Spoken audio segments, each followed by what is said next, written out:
Headscale versus Wireguard. Which VPN is better?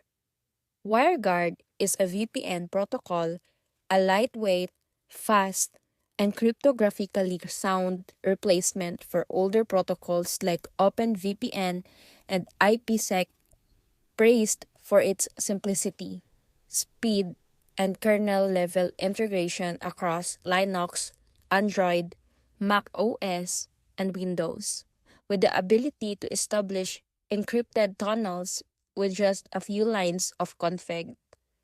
Headscale, on the other hand, is open source implementation of control server for Tailscale, which itself is built on WireGuard. So, if you've ever wanted to peer-to-peer mesh networking power of Tailscale but don't want to rely on Tailscale's proprietary coordination, server, or identity systems, Headscale is your go-to self-hosted alternative, giving you WireGuard's performance plus full control over coordination, key exchange, and authentication. In a real world, WireGuard by itself is like having toolbox. You can connect matches or machines securely, but it's entirely manual. You generate keys, exchange them, set up fags or configs, and maintain IP routes by hand.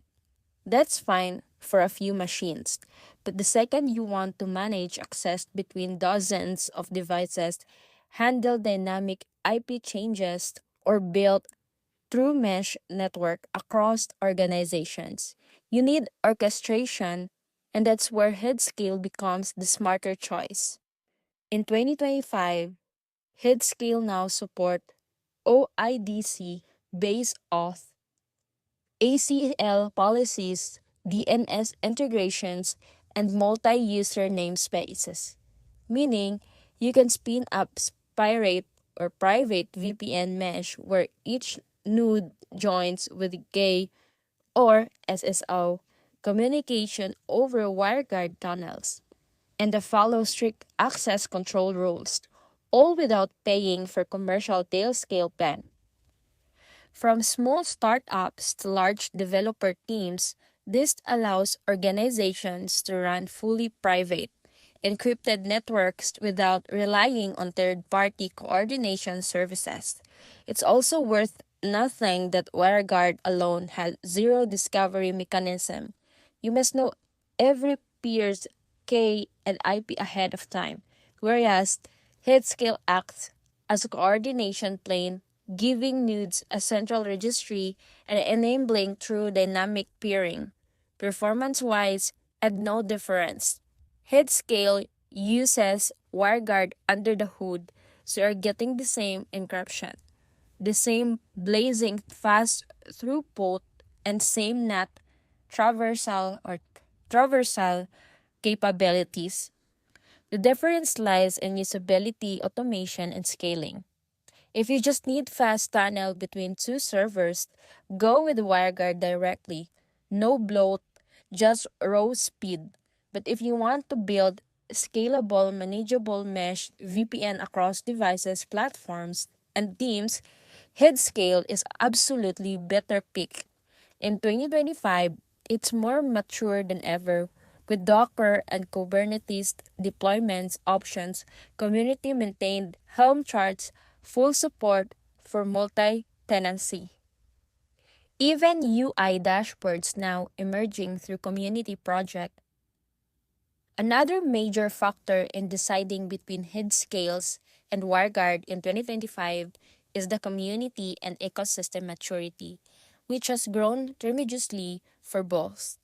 WireGuard is now natively supported in all major operating systems, kernel integrated in Linux, part of Android since version 12, and available via official WireGuard app on iOS and Windows.